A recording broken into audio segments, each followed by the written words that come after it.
재소금지요?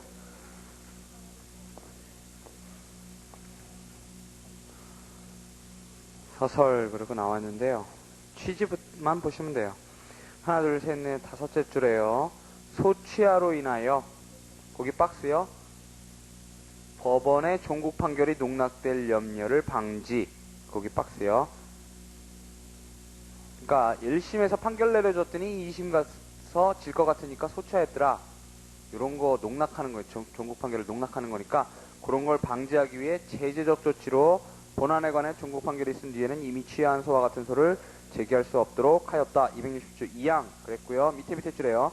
재소금지는 남용에 대한 입법적 제재이다. 그랬고요.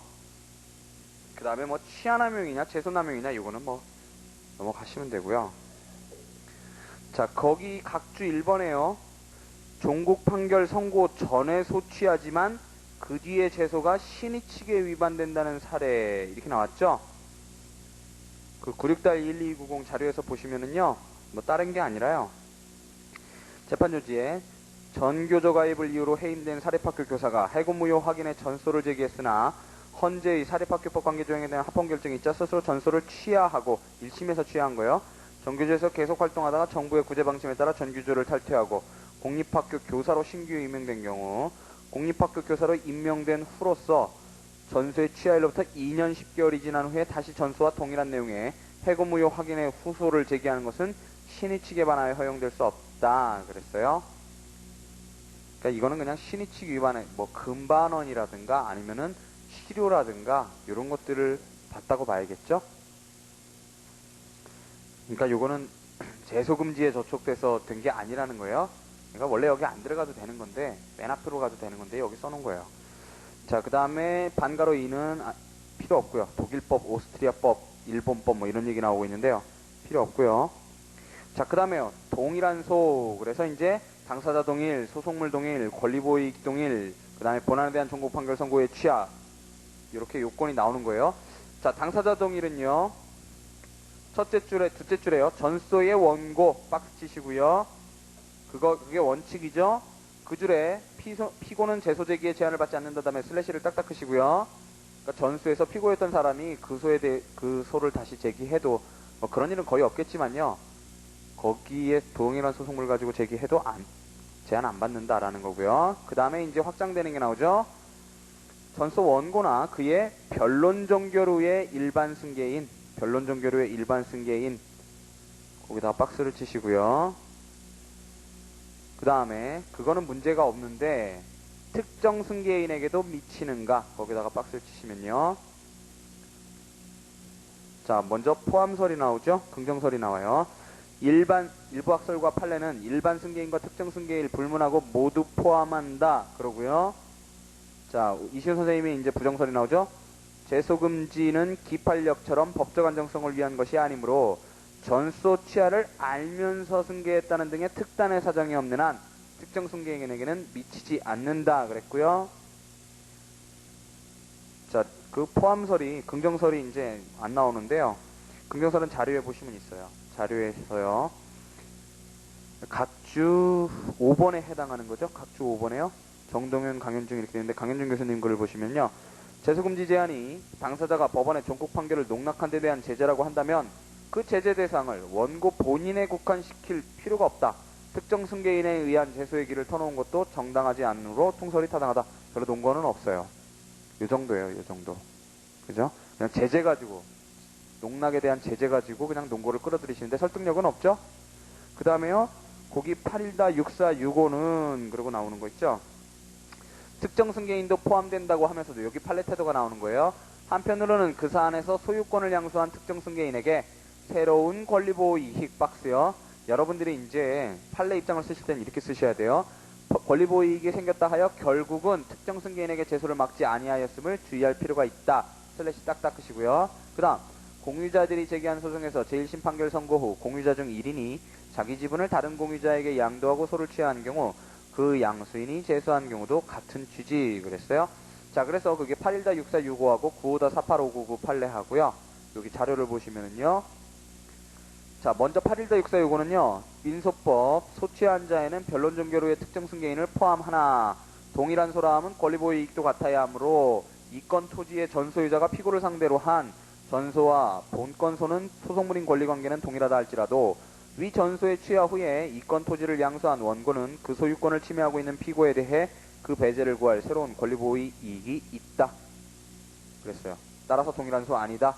그러니까 판례 입장은 뭐냐 하면, 자, 당사자 동일에는 인정을 해주지만 결국 권리보호 이익이라는 요건으로 인정을 해준다라는 거예요.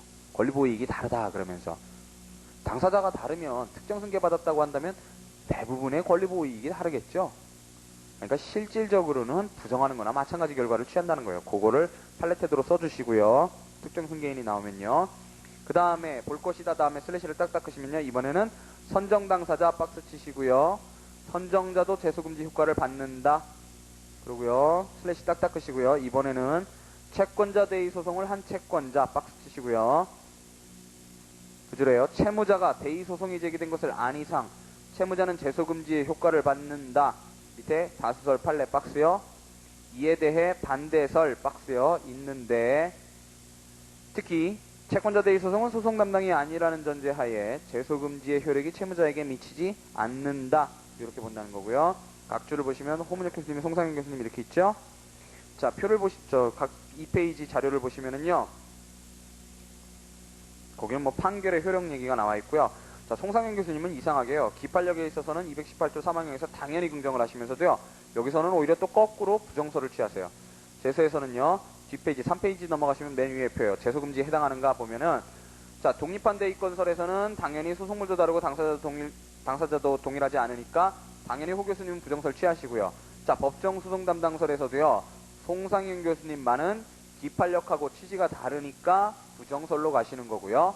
그렇게 걸 근거로 해서 부정설로 가시고, 자, 그 다음에 기판력과 동일하게 보면서 안경우의 재소에 해당한다고 보는 긍정설이 있는 거고요. 그러니까 엄격히 따지자면 이렇게 소송물 등이라고 당사자 등이라고 나눠서 써야 되거든요. 근데 요 지점은 좀 그러기가 힘드니까 그렇게 명확한 그런 문장도 없고 기판력을 받는 경우에 당사자 동일하다 이런 명시적인 문장이 없으니까 그냥 이렇게 쓰시라는 거예요. 여기 책에 나와 있는 대로요.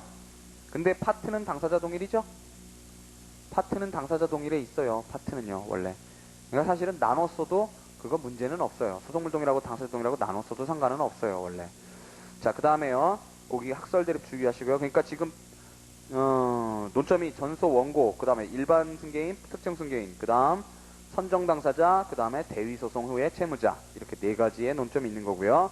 자, 소송물 동일은요. 첫 번째 반가로 1에 있는 게 소송물 이론이에요. 자, 그래서 원칙 부분이죠. 첫 번째 동일한 소라고 하기 위해서는 전후소의 소송물이 동일할 것을 요구한다 그랬고요. 구이론 동그라미요. 밑에 줄에요. 가홍 끝에요. 가홍명도 청구라도 물권인 소유권에 기한 경우와 채권적인 약정에 기한 경우 다르겠죠? 구실제법설에 의하면요. 밑에 줄에요. 신의론 그리고 단 이분지설은 결론이 다를 수 있다. 거기도 박스요. 그 다음 밑에 줄을 판례는 구이론 거기도 박스요. 따랐다. 그래서 소유권에 기해 농경방해 금지 청구를 하여 제1심 판결이 있은 뒤에 원고가 이를 취하하고 나서 다시 점유권 위에는 소유권이요. 소유권의 동그라미 밑엔 점유권의 동그라미요.에 기하여 동일취지 청구를 하는 것은 재소에 해당 않는다. 이렇게 판례가 봤다는 거고요. 그래서 그 소송물 이론이 나오는 거고요. 옆에다 써놓으세요. 소송물 이론. 정변중기재 할 때 재예요. 그 다음 반가로 2번에요.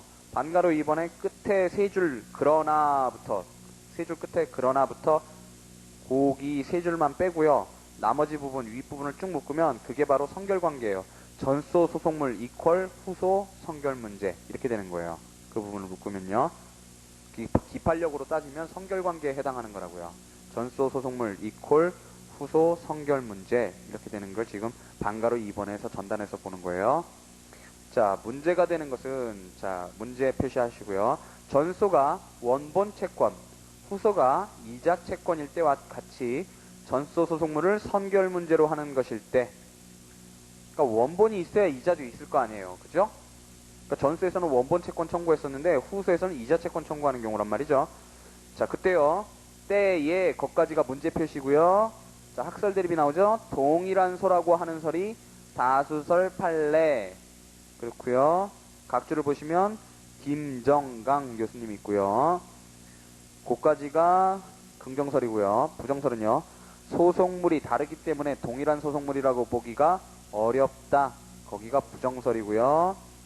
부정설의 근거가 나오죠. 원래 전소 소속물을 성결 문제로 하는 호소가 되게 된 경우에 성결 문제 한도에서 전소의 기판력 있는 판단에 구속될 뿐이지 후소 제기 자체가 불어되는 것은 아니다. 이건 무슨 얘기냐면 기판력에서는 성결 관계에 있을 때 어쨌든 본안에 들어가서 판단은 한단 말이죠. 본안 자체를 막지는 않고 소각화를 시켜주지는 않는단 말이에요. 근데 따라서 이 경우에 제소할 때 각하하는 것은 기판력의 효과보다도 더 가혹하다는 거예요.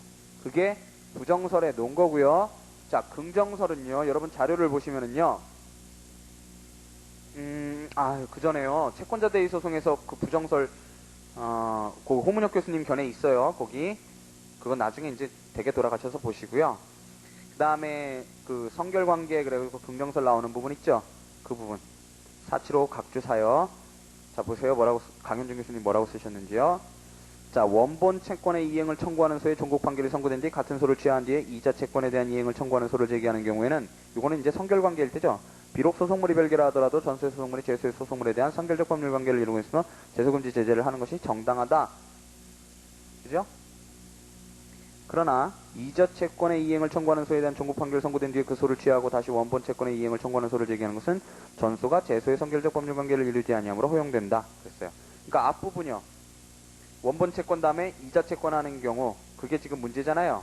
근데 긍정설은 뭐냐면 비록 소송물이 별개라 하더라도 전소 소송물이 제소의 소송물에 대한 성결적 법률 관계를 이루므로 제소금지 제재를 하는 것이 정당하다.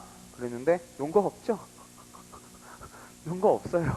그냥 긍정설이에요. 그냥 이렇게 요건 아시면 되고요. 교수님들이 이렇게 쓰시는 게 되게 많아요. 논거 없이 그냥 우기시는 거죠. 다 서로 이렇게 쓰시는 게 많고요. 기판력의 효과보다 더 그러니까 부정설의 논거들은 여기 다 들어있어요. 들어있고요.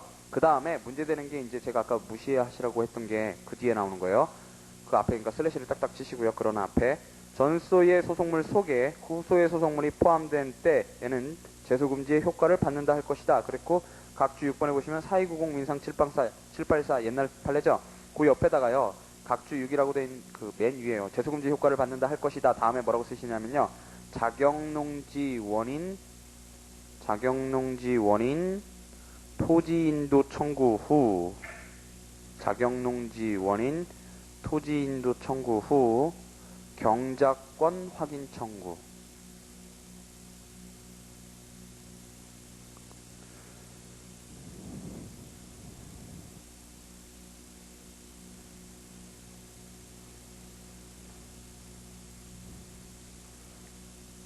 아, 참, 정말 바보 같네. 금방 성결관계일 때요. 판례는 바로 우리 강현준 교수님 바로 밑에 그 판례 태도가 있어요. 우리 책에 지금 판례 태도 안 나와 있잖아요. 그 판례 사안이 거기 있어요. 그게 있고요. 넘어가시면은요. 4290 민상 784가 나와요. 자, 보시면은요. 자, 토지 인도 청구와 경작권 확인 청구 이렇게 돼 있잖아요. 자, 재판 요지를 보시면은요. 이게 옛날 58년 판례예요. 자격농지를 원인으로 하는 토지 인도 청구에는 당연히 그 경작권의 확인 청구도 포함되었다. 따라서 위에 토지 인도 청구의 소를 제기하여 본안 판결을 받은 후 그 소를 취하한 자는 이후 경작권 확인 청구의 소를 제기하지 못한다. 근데 가만 따져보면요. 이 자격농지를 원인으로 했다는 게 자기에게 경작권이 있다라는 거잖아요. 그죠? 그러니까 결국은 전소의 성결적 법률 관계가 후소에서 소송물이 된 경우죠. 그럼 이게 쟁점을 긍정하지 않는 한은 이게 제소가 될 일이 거의 만무하단 말이에요. 기판력에서도 부정하는데. 그런데 이제 이시훈 선생님은 그거를 우리 판례도 옛날에 그렇게 인정을 했고 지금도 이시훈 선생님은 소송물이 포함되었다 이렇게 보신단 말이에요. 그러니까 요거는 뭐다라고만 알고 계시고요. 요거를 이제 시험에 내기는 좀 그렇겠죠. 그러니까 그거만 알고 계세요. 그러니까 나중에 이거 읽으실 때 이게 도대체 뭐지 이렇게 생각하실까봐 제가 요거 말씀을 드리는 거예요. 그 다음에 권리보호 이익 동일이요. 자, 보시면은요. 전소와 권리보호의 이익을 달리 할 때는 제소금지 원칙에 저촉되지 않는다. 밑에 줄에요. 이 점이 중복제소금지의 원칙과 구별되는 점이다. 그랬고요. 각주를 보시면은요. 9145730은 증여로 인한 소유권 확인의 소와 상속으로 인한 소유권 확인에서는 동일한 소가 아니라 하였는데 이 점 제소금지 범위를 기판력의 범위보다 좁히고 있는 것 이랬단 말이죠. 자, 근데 이거를 보시면은 꼭 마치 우리 판례가 이분지설을 취하고 있는 것 같은 느낌이 들죠? 보세요. 증여로 인한 소유권 확인해소를 한 다음에 소취하고 그 다음에 상속으로 인한 소유권 확인해소를 제기를 하면요. 상속하고 증여하고 권리취득 원인 사실만 다르지 소유권 확인이란 말이에요. 그럼 일원설에 의하면 소송물 동일하죠. 근데 우리 판례는 이게 동일한 소가 아니라고 이렇게 썼단 말이에요. 그럼 이거 보면 이분지설 취했다 그럴 거 아니에요. 그죠? 그래서 호문혁 선생님은 이거 이분지설 취한 판례다 이렇게 말씀을 하세요. 근데 우리가 이 판례를 이렇게만 알고 있으면은 이걸 그렇게 생각할 수가 있어요. 근데 자료를 보시면은요, 그게 무슨 판례냐면요, 금방 그 사이구공민상 784 밑에요. 전소의 항소심 계속 중 소취여서가 제출된 사실이 있는데도 그 사건 1심 판결이 확정되었음을 전제로 후소 청구가 전소 확정 판결의 기판력에 적용된다고 본 원심 판결을 깬 거거든요. 깬 건데 두 번째 보시면은요. 아버지 소유 부동산을 증여받았음을 전제로 그 소유권 확인을 구하는 소 위에는 소유권이죠. 밑에는요. 아버지가 사망함에 따라 그 지분권을 상속받았음을 전제로 그 지분권 확인을 구하는 소란 말이죠. 이래서 동일한 소라고 볼 수 없다 그랬는데요. 이거는 조금 논란의 여지가 있어요. 물론 소유권하고 지분권이라는 게 뭐 다른 거냐? 지분권도 뭐 소유권의 불량적 일부 아니냐? 이렇게 볼 수도 있어요. 그렇다면은 이걸 동일한 소라고 이거를 동일한 소라고 안 보는 건 이분지설에 의할 수밖에 없다라는 결론이 나올 수도 있는데 그렇게 안 볼 가능성도 있단 말이죠. 그러니까 제가 이 말씀을 왜 드리냐면 여기 지금 우리 책에는 증여로 인한 소유권 확인해소, 상속으로 인한 소유권 확인해소 이렇게 했지만 뒤에 거가 소유권 확인해소가 아니고 지분권 확인해소란 말이에요. 그거를 명확히 알고 계시라고요. 언급하실 때도 지분권 확인해소하고 소유권 확인해소 이렇게 쓰시라고요. 그리고 그 옆에다가 뭐라고 쓰시냐면 이분지설 땡땡 내 거다 이렇게 쓰세요.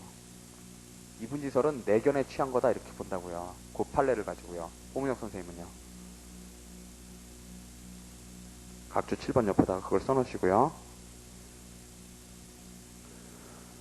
자, 그 밑에 줄에 맨 마지막 줄이요. 본안 판결이 난 다음 피고가 소유권 침해를 중지하여 소를 취하였는데 여기 그러니까 얘들을 알고 계세요. 얘가 3개가 나오거든요. 권리보호이익 동일에 관해서 얘가 3개 나오는데 요거 얘를 알고 계시라고요. 근데 다 다르다 그래서 인정해 주는 거란 말이에요. 본안 판결이 난 다음 피고가 소유권 침해를 중지해서 소를 취하였는데 그 뒤 재침해하는 경우 그럼 뭐 어떻게 해요? 또 소를 제기해야죠. 그죠? 동일한 소지만 제기해야죠. 사정 변경 있잖아요. 그 다음 피고가 전소 취하의 전제 조건인 약정사항을 이행하지 않아 약정이 해제 시효되는 사정 변경이 있는 경우 그것도 그렇고요. 그 다음 토지거래 허가 전에 소유권 이전 등기 청구를 제기해 승소했다가 취하했는데 그 뒤 허가받았을 경우 자 그때도 다 뭐예요? 권리보호이익이라는 요건은요 사정 변경이 있을 때 들어주기 위한 요건이에요. 절대 적극적 요건이 아니란 말이에요. 권리보호이익 동일이라는 그런 요건이 아니란 말이죠. 자, 그 다음에 본안에 본안에 대한 종국 판결 선고 후에 취하 그랬고요. 자, 반가로 1에는요. 본안 판결 박스요. 그 줄에 소송 판결 박스요. 무슨 얘기예요? 본안 판결이 있어야 되니까 소송 판결이 있은 뒤에는 아니다. 그런 얘기고요. 밑에 줄에 소각합 판결 그 다음에 그 줄에 소송 종료 선언 판결 그 뒤에 소취하해도 괜찮다라는 거예요. 제소금지 안 받는다는 거고요. 맨 밑에 줄에요. 본안 판결이면 원고 승소 패소 불문한다. 거기만 줄을 쳐두시면 되고요. 그 다음에 반가로 2에는요. 종국 판결 선고 후 박스요. 그 줄에 종국 판결 선고 전 박스요. 그 경우는 괜찮겠죠? 그래서 밑에 줄에요. 법원이 이를 간과하고 종국 판결을 선고했다 하더라도 뒤에 동일한 소를 제기할 수 있다 그랬고요. 종국 판결 선고 전에 소취하였는데 법원이 간과하고 본안 판결을 했어도 또 제소할 수 있다는 거고요. 그 다음에 소의 교환적 변경 거기다 박스 치시고요. 여기가 이제 문제예요. 자, 맨 처음에 나오는 게 이제 결합설이 나오는 거예요. 결합설이 나오는 거고요.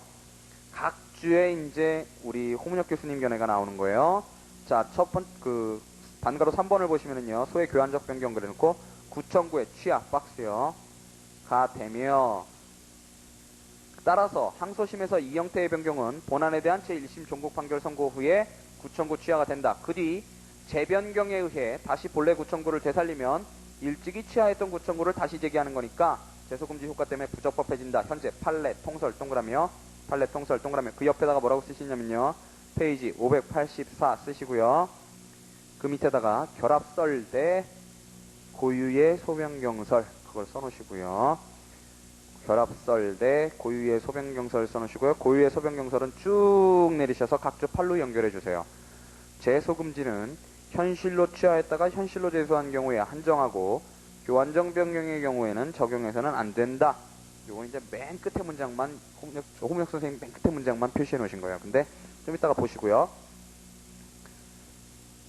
자, 그거부터 보세요. 고유의 소변경설 그 비판을 보셔야지 이 방어를 이해하실 수가 있어요. 자, 4페이지에요. 자료. 자, 홍문혁 선생님이 고유의 소변경설에서 이제 결합설 비판하세요. 자, 두 가지 점에서 잘못이 있다. 첫째, 청구의 교환적 변경의 성격을 신청구의 추가적 병합과 구청구 취하가 결합된 것으로 본 것은 문제가 있다. 교환적 변경의 법적 성격은 다름 아니라 262조가 규정하고 있는 청구의 변경일 뿐이다. 소취하와 같은 다른 제도를 끌어다 설명할 필요가 없다. 만일 청구 변경에 관해 아무런 법 규정이 없다면 다른 제도를 끌어다 성격 규명을 할 필요가 있겠지만 1위기조가 있는 이상 그 요건을 갖추면 청구 변경이 되고 그 한 모습으로 교환적 변경이 인정되는 것이다. 따라서 교환적 변경에 소취하가 포함되어 있다고 보는 것은 타당하지 않다. 둘째요. 원고의 이러한 소송 수행은 승소하기 위한 최선의 노력을 기울이는 것으로 법원의 판결을 농락하려거나 소취하 내지는 제소를 남용할 의도가 전혀 없다. 그러나 통설 판례는 형식 논리에 치우쳐 제소금지의 본래 취지와는 아무런 관계도 없는 사안에 267조 2항을 적용하여 원고에 아무런 악의 없는 소송 수행에 느닷없이 족쇄를 채운 잘못을 범하고 있다. 그런 다음에 따라서 이러한 부당한 결과를 피하기 위해서라도 제소금지를 적용하는 것은 현실로 소취하를 하고 뒤에 현실로 제소한 경우에 한정해야 한다.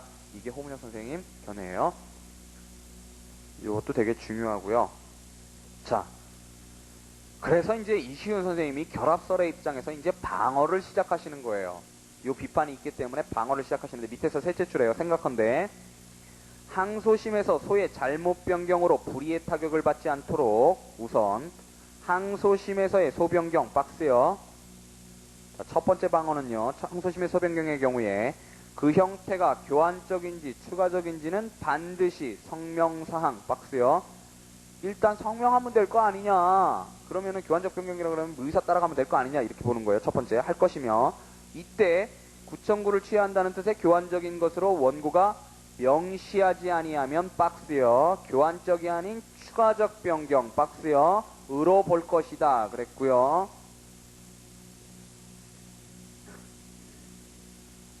두 가지 방어 방법이 나와요. 판례에도 교환적 변경에 있어서 신청구가 거기 이제 인용부 하세요. 신청구가 시작되는 부분이요. 신청구가 부적법하여 법원의 판단을 받을 수 없는 경우까지. 그러니까 A를 B로 교환했는데 B가 부적법하더란 말이에요. 그러면은 B도 각하되고 A는 이미 취하됐고 이렇게 하면은 굉장히 불공평하잖아요.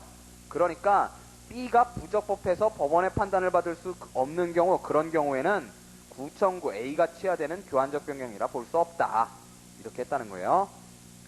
엄격하게 해석했다는 거고요. 두 번째 방어 방법은요. 이처럼 항소심에서 교환적 변경에 대해 성명과 엄격한 의사 해석 박스요.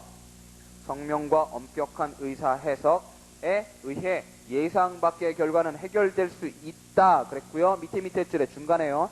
이 문제 때문에 소의 교환적 변경의 성질에 관해 통설 판례인 구청구 취하 신청구 제기 두 가지의 결합으로 보는 결합설까지 벌일 이유는 없다. 누구에 대한 방어요? 그래요. 본다 다음에 슬래시를 딱딱 끄시고요. 반면 항소심에서 비로소 소의 추가적 변경 박스요. 에 의해 새 청구하였다가 취하한 경우는 같은 효과가 발생하지 않는다. 무슨 얘기냐면요. 자, 1심에서요. A 청구하다가요. 2심에서 추가적 변경을 해갖고 A 플러스 B를 했다가요. 나중에 B를 취하해요. 그러면 이게 종국 판결 선고 후에 소취 아니죠. B에 대해서는 아직 판결 없었잖아요. 본안 판결. 그죠? 이런 경우는 아니라는 거예요. 같은 효과 발생 안 한다라고 보는 거고요. 자, 그 다음에 제소금지 효과는요. 첫 번째, 재소금, 이게 제일 중요해요. 이게요. 나온다면 이게 나와요. 재소금지에서. 요게요. 자, 재소금지 효과는요. 첫 번째, 재소금지 원칙은 공익적 성질 박스요. 갖고 있기 때문에 법원의 직권조사사항 박스요. 그 다음, 반가로 이에요. 이거 뭐예요? 법률상 재소금지 사유죠. 소송요건이잖아요. 그쵸? 권리보호 자격이잖아요. 자, 두 번째, 재소금지는 소송법상의 효과 박스요. 임에 그치고 실제법상 권리관계 박스요. 에는 영향이 없다. 그럼 무슨 얘기예요? 내가 대검채권을 다시는 못 제기하잖아요. 재소금지 걸리면요. 그럼 실체법상으로도 소멸한 거냐? 그거 아니라는 거고요. 그런 채무 상태를 뭐라 그래요? 밑에 줄에 자연 채무 상태 박스요.로 남게 된다. 그랬고요. 세 번째요. 청구 포기를 할 수 없는 소송 박스요. 예컨대 가사소송 사건에 있어서는 재소금지 효과가 적용 안 된다. 그랬어요. 적용되지 않는다. 박스요. 청구의 포기를 할 수 없는 소송 박스요. 재소금지 효과 적용 안 된다. 왜요? 만일 재소를 금지한다면 청구를 포기할 수 없는 소송에 대해서 포기를 인정하는 것과 같은 결과라는 거예요. 자, 각조 5번을 보시면은요. 자연채무 상태 거기서요. 피고가 실제법상의 의무를 면제받았음을 전제로 한 원고의 부당이득 청구는 부당하다. 무슨 얘기인지 아시겠어요? 그러니까 자연채무 상태로 남게 됐는데 남으면 채무는 있는 거 아니에요. 채권은 아직 있는 거란 말이에요. 그런데 이 채권이 없다라고 봐가지고 오히려 이 대여금 채권 가진 놈이 다시는 재소 못하니까 이번에는 아예 부당이득 반환 청구를 해버린단 말이죠. 내 대여금을 부당이득했다. 그러고요. 그 경우도 안 된다라는 거예요. 자, 소의 취하간주는요. 우리 봤던 거죠? 앞에서요. 첫째 그랬고요. 기일에 양쪽 당사자가 2회 출석 안 하고 1월 내에 기일 지정 신청하지 않은 때 또는 끝에요. 세기일에 양쪽 당사자가 다시 결석한 때 우리가 본 거죠? 그 다음에 둘째요. 피고의 경정 박스 치시고요. 의 경우는 구피고에 대한 소는 취하한 것으로 본다고 261조 사항에 아예 나와 있어요. 위에 거기서 둘째에서 쭉 빼셔서요. 위에 뭐라고 쓰시냐면 임의적 당사자 변경 괄호 열고 교환적 변경 그렇게 하시고요. 요것 때문에 자, 우리 결합설처럼요. 결합설이 구소취하 신소제기로 보잖아요. 이 임의적 당사자 변경에서 교환적 변경도요. 교환적 변경도 마찬가지로요. 구소취하 신소제기로 보는 게 복합설이에요. 똑같죠? 결합설, 복합설이요. 그래서 요 입장, 261조 사항을 복합설의 입장을 입법화한 것이다. 이렇게 본단 말이에요. 복합설의 논거가 돼요. 자, 그 다음에요. 소취하의 효력을 다투는 절차. 요거 꼭 알고 계세요. 자, 양가로 이래요. 이제 기일 지정 신청과 소송 종료 선언 그게 나오는 거예요. 자, 둘째 줄 끝에요.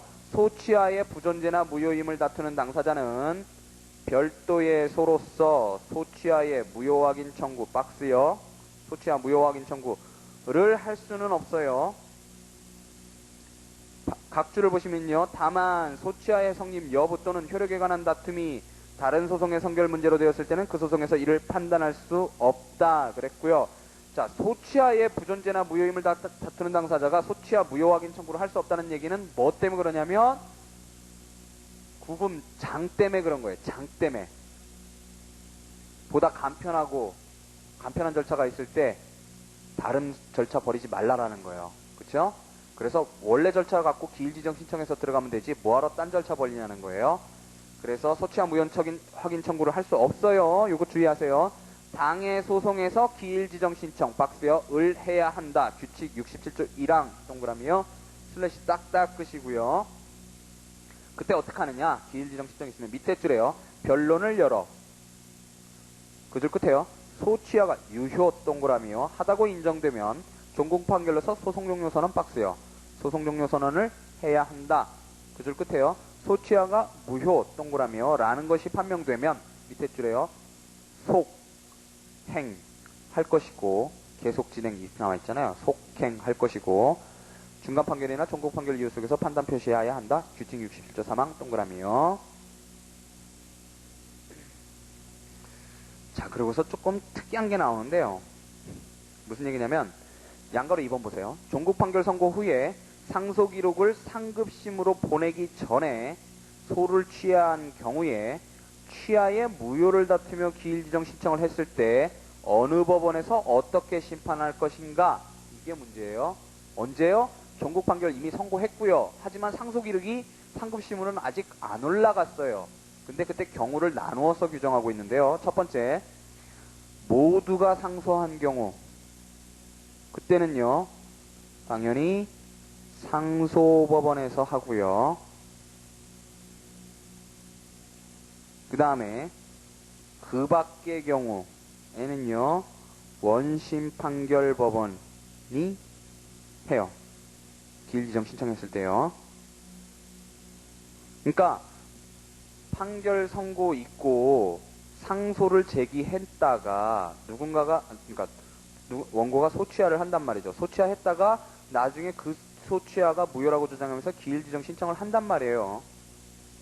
이제 그렇게 하면, 자, 경우를 나눠갖고 모두 상소를 했으면 상소법원이, 그렇겠죠. 모두 상소했으니까 어차피 상소법원이 하면 돼요. 그러니까 상소법원이 소송 종료 선언을 하든 속행을 하든 하면 되는 거고요. 그 다음에 그 외의 경우에는요, 그러니까 한 명만 상소했다든가 할 경우요, 그때는요, 원심법원이 처리를 하는데, 자, 원심법원은 소취하가 제대로 이루어졌다라고 본다면 소송 종료 선언을 하면 돼요. 그죠? 그런데 소취하가 무효라고 본다면요, 원심법원이 지가 심리를 속행해요? 그럴 필요가 없죠. 왜요? 누군가 상소했잖아요, 지금. 그죠? 상소했으니까 올라가 있잖아요. 그럼 올라가 있는 데서 심리하면 되죠. 그럼 밑에 신급에서는 대답만 해주면 된단 말이에요. 그때 하는 게 소취하 무효선언이에요. 요 얘기를 지금 소취하 무효선언 때문에 하는 거예요. 소취하 무효선언 때문에. 자, 그래서요.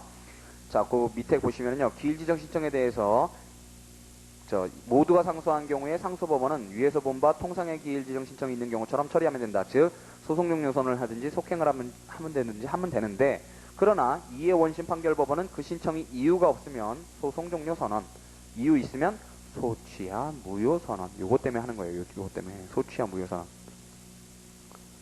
지가 심리할 거 아니잖아요. 그렇죠?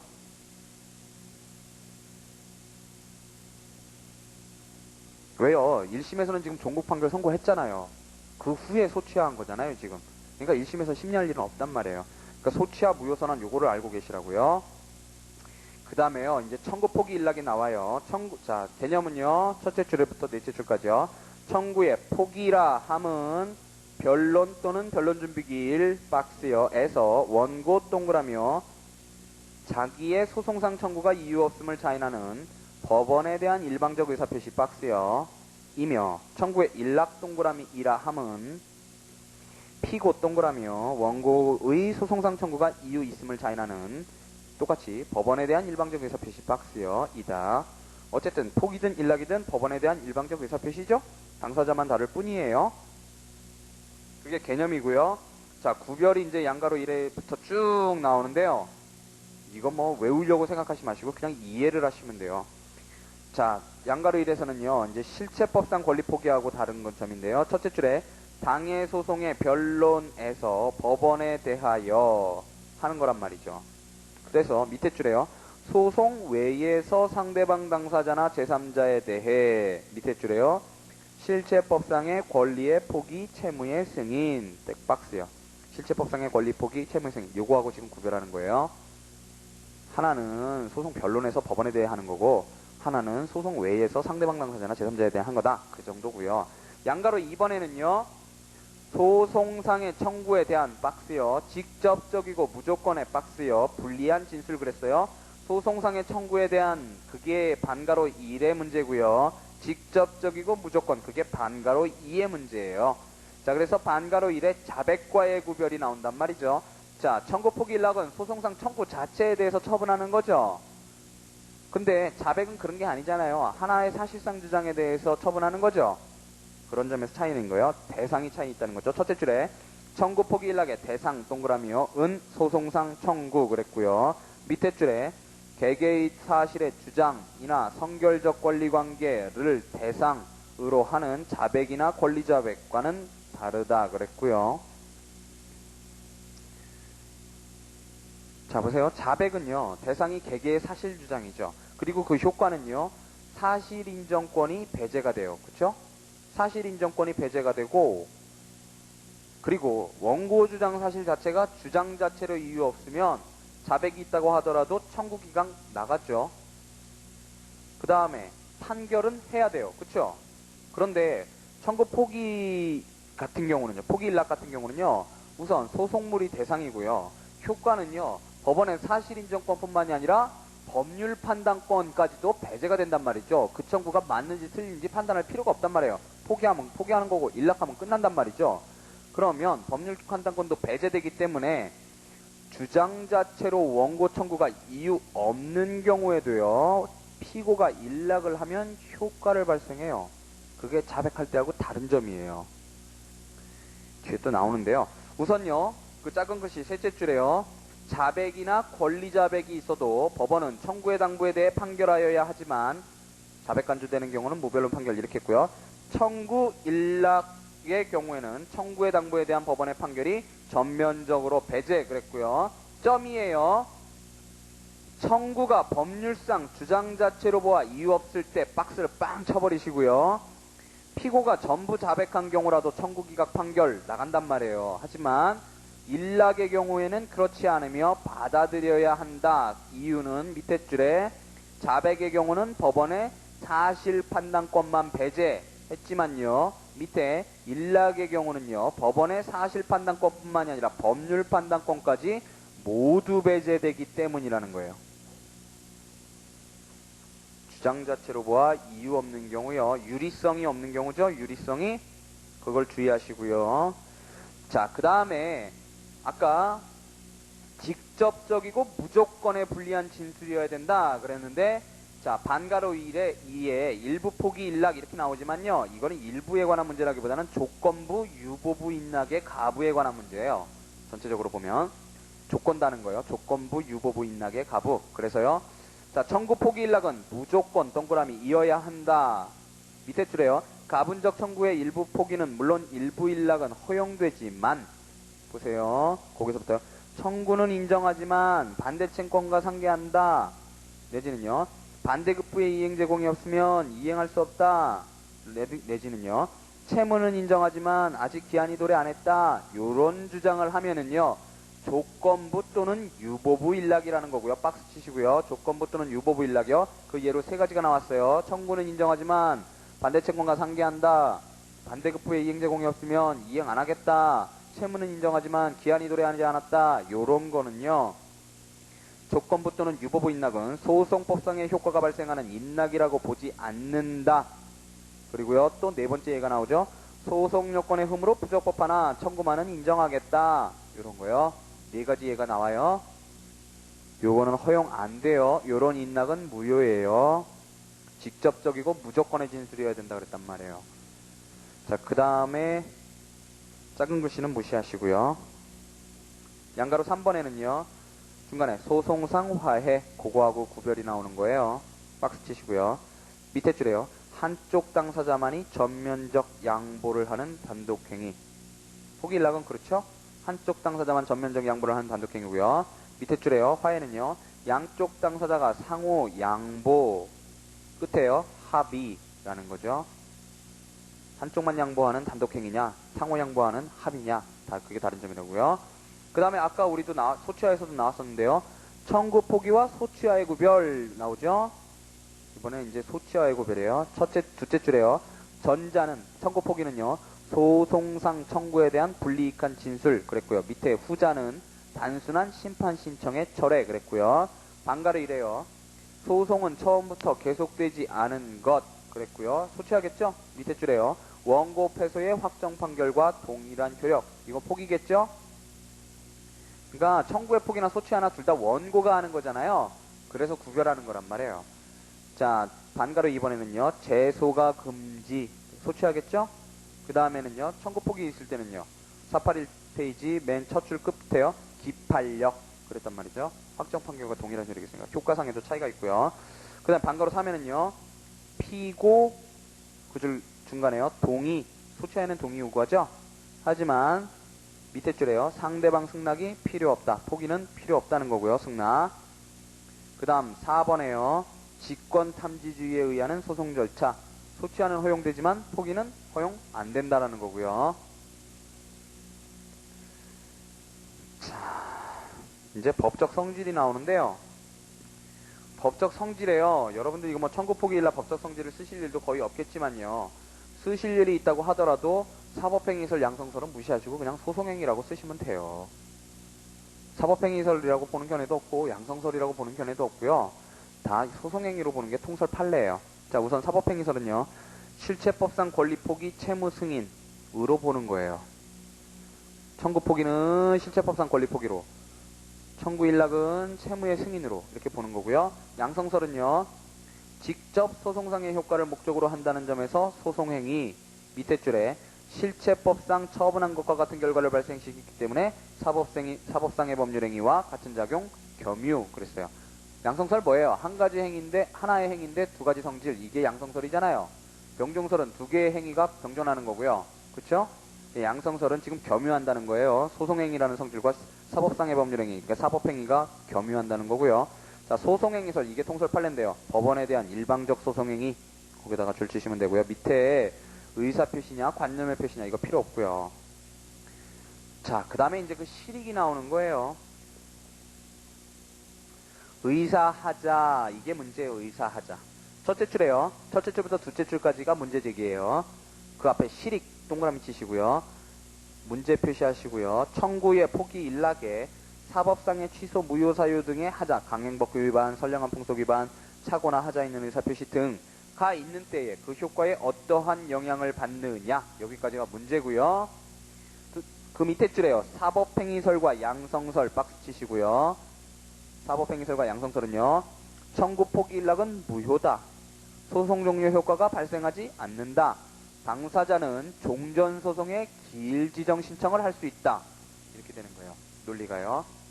포기 일락도 무효고 소송법상 효과도 발생 안 하고 그러니까 기판력도 발생 안 하고요.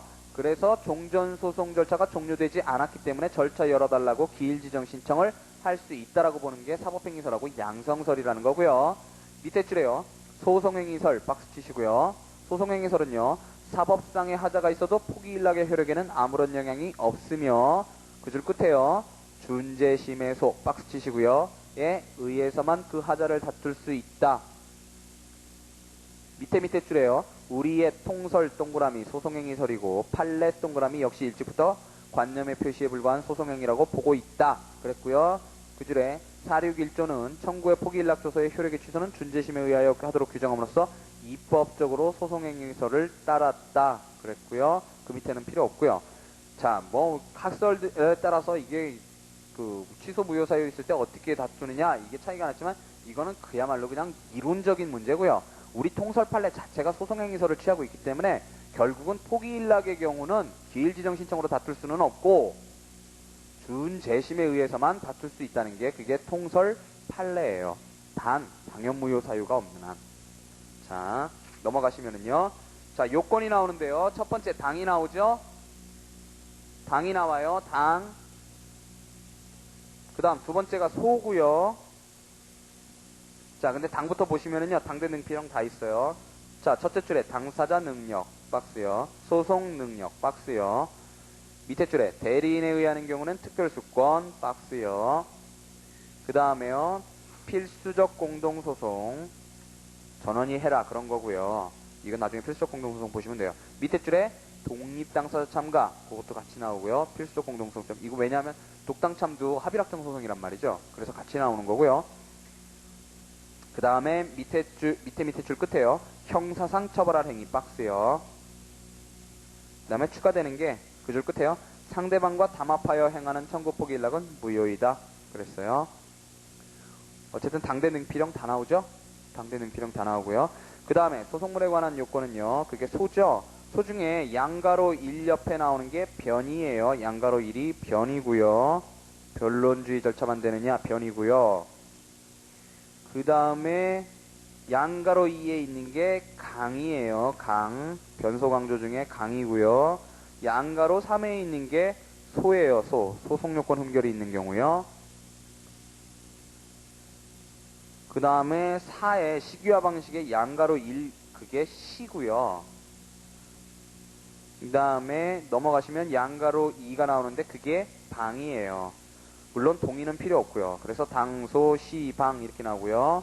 변소, 강 이렇게 나오고 조는 어디 있었어요? 좀 전에 무조건에 직접적인 진술해야 된다. 그게 바로 조건 부착 못한다. 조에 관한 거예요. 소 중에 조에 관한 게 앞에 나온 거예요. 구별 개념 속에. 아까 480페이지 조건부, 유보부, 일락의 가부 할 때 조건이요. 그게 그거고요. 자, 소송물에 관한 요건 보시면은요. 첫 번째 변론주의요. 청구의 포기 일락의 대상은 당사자가 거기요. 자유로이 처분할 수 있는 소송물 박스 치시고요. 이어야 한다 그랬고요. 그 줄 끝에 직권탐지주의 박스요. 의하는 절차에 있어서는 포기 일락 허용 안 된다 그랬고요. 그 밑에는 전부 무시해 버리세요. 제목만 줄을 쳐두시고요. 가사소송 박스요. 그 다음에 맨 밑에 줄에 회사관계소송 거기 박스요. 그것만 줄을 쳐두시면 되고요. 읽지 마세요. 그 직권탐지주의에 의한 절차는 청구 포기 일락 허용 안 된다 그랬는데 회사관계소송은 직권탐지주의는 아니지만 회사 그 대표 소송에서 법원에 허가 요하도록 했다 그런 얘기 써 있는 거고 가사소송은 안 된다 그런 것은 얘기 써 있는 거예요. 자, 양가로 2번에요. 이번에는 강이에요. 강. 자, 여기 조금 주의하실 게 나와요. 이 부분도 두 부분으로 나뉘어요. 자, 일락의 대상이 되는 법률 효과 자체가 특정 박스요. 되어야 하고 또 현행법상 인정 박스요. 되지 않는 것 또는 선량한 풍속 기타 사회질서에 반하는 것이 아닐 것을 요한다. 즉 강행법규에 반하지 않을 것을 요하는데요. 보세요. 그 뭐냐면 청구 취지 자체가 지금 강행법규에 반하는 거예요. 1파운드의 살을 빼달라 하는 거예요. 지금 빼달라. 그런 걸 청구 일락할 수 있겠느냐? 못한다라는 얘기예요. 우선요. 지금 우선 그거 얘기가 나오고요. 요한다 다음에 슬래시를 딱 끄시면은요. 그 다음에 문제가 나와요. 법률 효과 자체는 허용되는 것이지만 법원의 법률 판단을 받게 될 때면 패소할 수밖에 없는 청구에 대한 일락도 그 효력이 있는가? 거기가 문제제기인데요. 이렇게만 얘기하면 도대체 무슨 얘기인지 알아먹을 수가 없어요. 그쵸? 무슨 얘기냐면 내가 도박자금 5천만 원을 꿔줬으니까 그 5천만 원을 지급하라. 이거 청구 취지에 있죠. 5천만 원을 지급하라. 그 자체가 강행법규에 위반되지는 않죠. 하지만 청구 원인을 들여다보면 도박자금이라고 분명히 써있죠. 그럼 판결 이후에서도 도박자금 얘기가 나올 거 아니에요. 그렇죠? 그러면 앞에서 분명히 청구 취지 자체가 불법한 경우, 강행법규 위반되는 경우는 하지 마라, 못한다 이렇게 되어 있는데 이렇게 청구 원인 자체, 그러니까 법률 효과 자체는 허용되지만 법원의 법률 판단을 받게 될 때면 패소할 수밖에 없는 청구. 왜요? 주장 자체로 이유가 없으니까요. 그쵸? 패소할 수밖에 없는 청구에 대한 일락도 그 효력이 있는가? 옆에다가 주장 자체로 이유 없는 경우 이렇게 쓰시고요. 이퀄 도박 채권 이렇게 써놓으세요. 여기 학설 대립 있단 말이죠. 긍정설하고 부정설하고요.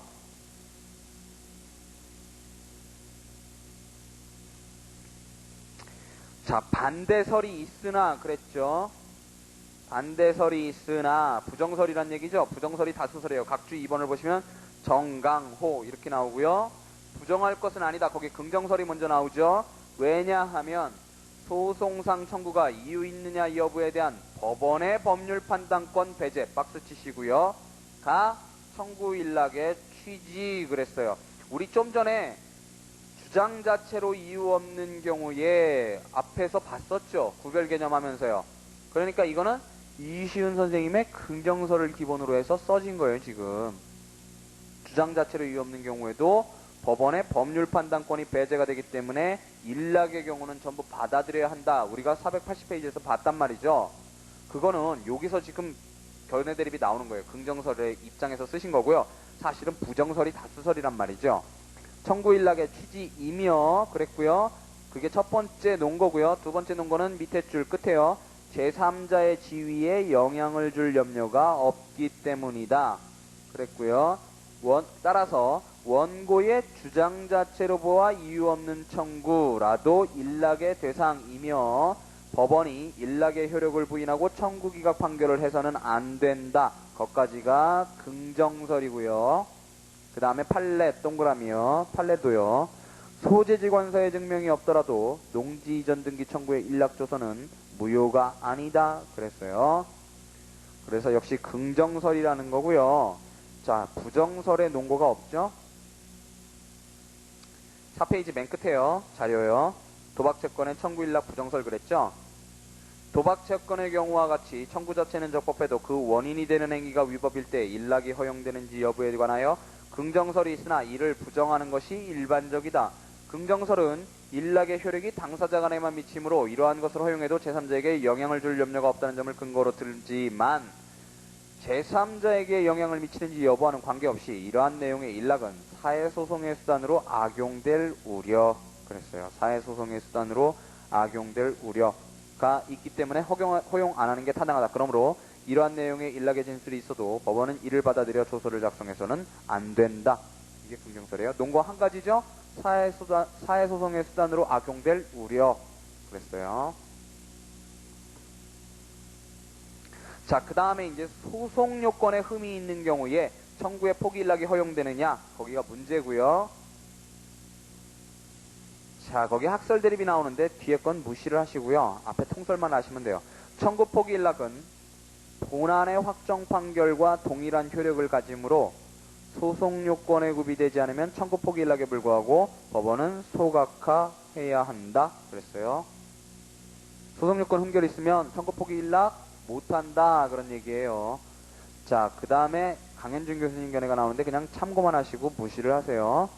소송 요건 가운데 관할 위반, 중복재소, 소외이익 흠이 있는 경우에는 포기 일락 가능하다 이렇게 보는데요. 무슨 얘기냐면 강현준 교수님은 소송 요건을 나눠가지고요. 소외이익이라든가 사익적인 소송 요건 같은 경우에는 긍정을 하시고요. 공익적인 소송 요건 같은 경우에는 부정을 하세요. 청구 일락을요. 청구 포기 일락을요. 그러니까 무시를 하시고요. 통설대로 가시면 돼요. 안 된다. 이렇게 가시면 되고요. 시 이제 나오죠. 시요. 첫째 줄에요. 소송 계속 중이면 어느 때나 그랬고요. 밑에 줄에 상고심 그랬고요. 종국 판결 선고 후라도 아직 확정 전이면 판결 선고 후에도 확정 전이면 가능하다는 거고요. 그 다음에 484페이지 첫째 줄 끝에요. 청구 포기는 피고의 청구 기각 신청을 밑에 줄에 기다려야 하며 그랬어요. 자, 뭐냐면 청구 포기는요. 피고가 뭐예요? 내 청구 이유 없다. 네가 반대 신청하는 거 맞다라는 거기 때문에 피고가 우선 반대 신청할 때까지는 기다려야 된다는 거예요. 그래서 원고가 전면적으로 받아들이는 것이므로 피고로부터 그러한 신청이 있기를 기다려야 하며 그랬고요. 청구 일락은 거꾸로요. 원고의 본안 신청을 기다려야 된다는 얘기예요. 원고의 본안 신청을 기다려야 된다. 그렇고요.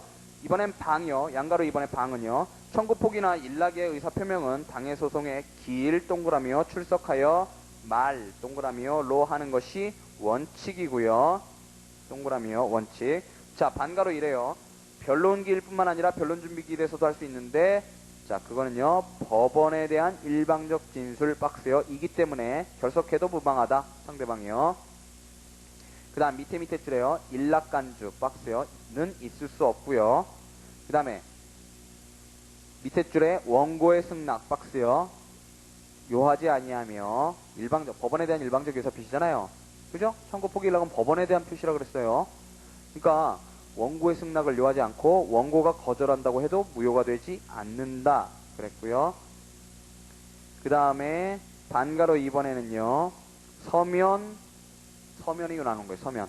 자, 셋째 줄 끝에요. 신법은 밑에 줄에요. 불출석 피고가 진술간주 서면에 청구 포기 일락의 의사 표시를 적었고 인증까지 받은 경우면 그 취지대로 청구 포기 일락이 성립된 것으로 보도록 하였다. 우리 본 거예요. 서면 포기 일락을 입법화. 거기다 박스를 치시면 되죠.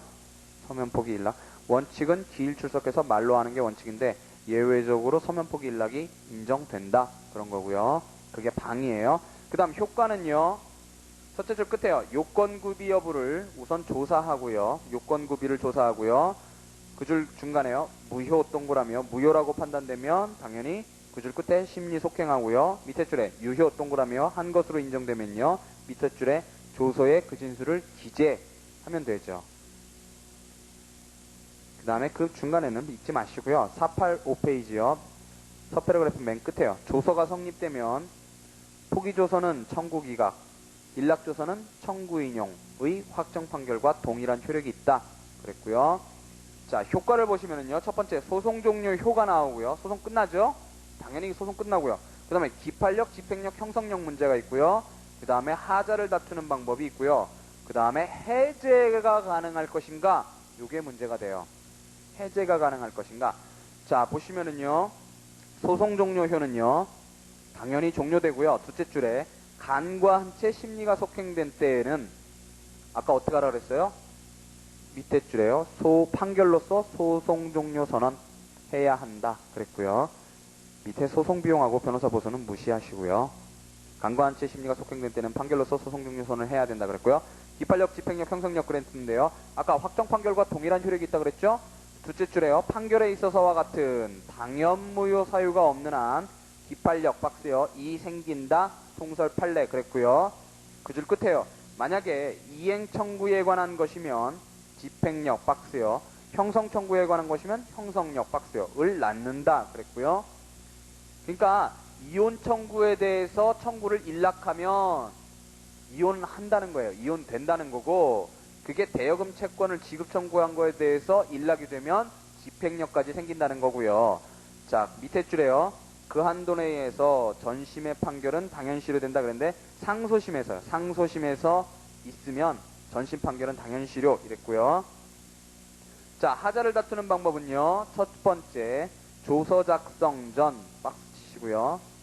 자백의 철회 준해서요. 상대방 동의를 얻거나 착오를 이유로 철회 그랬고요. 슬래시 딱딱 끄시고요. 밑에 조서 작성 후 박스 치시고요. 밑에 줄에 준재심의소 박스 치시고요. 에 의해 다투어야 한다. 아까 기일지정 신청 안 된다 그랬어요. 밑에 줄에요. 재심사유 박스 치시고요. 에 해당하는 하자가 있을 때 하나요. 밑에 줄 처음에 효력을 다툴 수 있으며 그 줄 끝에요. 실체법상의 무효 취소 사유 박스 치시고요. 로서는 그 효력을 다툴 수 없다 그랬고요. 자, 각주 4번 보시면은요. 다만 당사자의 의사표시에 하자가 있을 때는 포기일락의 효력을 다툴 수 있어야 한다. 정동현 교수님 이렇게 나오는데 요거는 정동현 교수님이 우리 처음 맨 처음에 민법규정 유추설 그때 볼 때 종료하는 행위들에 대해서는 민법규정 유추할 수 있다 이렇게 갔었단 말이에요. 그러니까 정동현 교수님은 여기서도 의사표시 하자 있을 때는 가자 그래요. 민법대로. 근데 무시를 하시고요. 통설 판례가 안 그러니까 요건 무시를 하시고요. 요게 화해를 가도요. 정동현 교수님이 기판력을 부정해요. 나중에 보실 거고요. 그 다음에 맨 밑에 줄에요. 무효 확인 소송이나 기일 지정 신청 방식 박스 치시고요.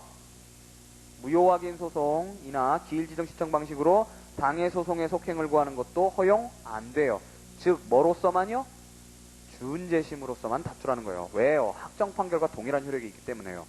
자, 그 다음에 청구 일락과 해제 그랬는데요. 첫째 줄에 청구의 일락이란 밑에 줄에요. 관념의 표시에 불과한 소송 행위 박스요. 이며 밑에 줄에요. 계약 해제 법리 박스요가 적용될 여지 없다 그랬어요. 이게 민법상 행위라면 몰라도 사법행위라면 몰라도 소송행위니까 해제가 적용될 리는 없다는 거고요. 슬래시 딱딱 끄시면은요. 그 뒤에 일락조서상의 의무불이행을 원인으로 하여 일락 자체를 실효시켜 구소를 다시 부활 박스요. 시킬 수는 없다 그랬고요. 또 그 줄 끝에요. 그 불이행 또는 이행불능을 이유로 손해배상 청구 박스요. 또 할 수 없다. 자, 해제도 안 된다. 그 다음에 채무불이행을 원인으로 해서 해제를 해서 구소를 부활시킬 수도 없다. 그 다음에 의무불이행했다고 손해배상 청구도 못한다. 이렇게 되는 거고요. 전부 제 얼굴만 쳐다보시면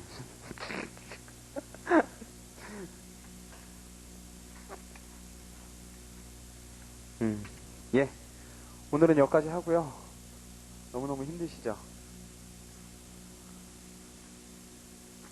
내일은 이제 재판상 회하고 이제 기판력 들어가면 돼요. 기판력 들어가면 되고. 그래도 500을 뚫었네요. 500 가까이 왔네요. 왜요? 왜요? 못 나갈 것 같아서요? 아, 너무 힘드셔서요? 내일이요. 내일 아무래도 좀 시간이 불안해요. 그래서 내일 시험을 보세요. 시험을 6시에 보시고요. 6시에 보세요. 아, 왜 얼굴들이 굳고 그러세요? 6시에 시험을 보시고요. 7시에 제가 올게요. 7시까지는 무슨 일이 있어도 올 테니까요. 6시에 시험을 보시고 또 브리타가 나갑니다. 이번엔 뭘까요? 예, 오늘 너무 고생하셨습니다.